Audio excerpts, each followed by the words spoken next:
Mga ilo ng Freon.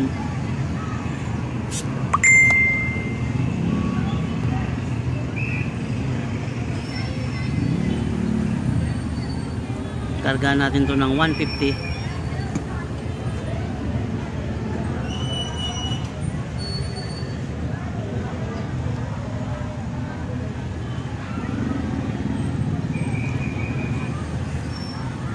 Dahan-dahan lang yung pag nagkarga tayo para hindi mabulunan yung unit.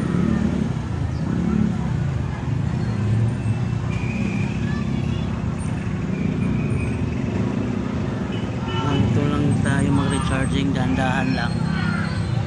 Yan, lamig na oh. May leak kasi sa indoor to.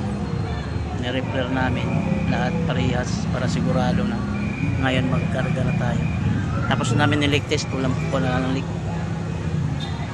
Dagdag tayo ulit kasi wala pang 100. Ayan.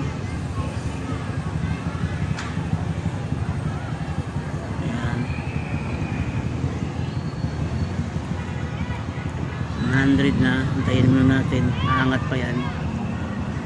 Ang ikarga natin dito 150 PSI. Si R32 kasi to.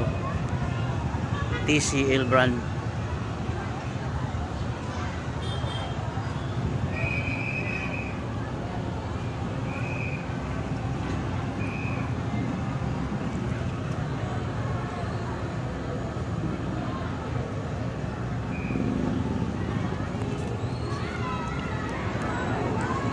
Labasan na ng mga estudyante oh.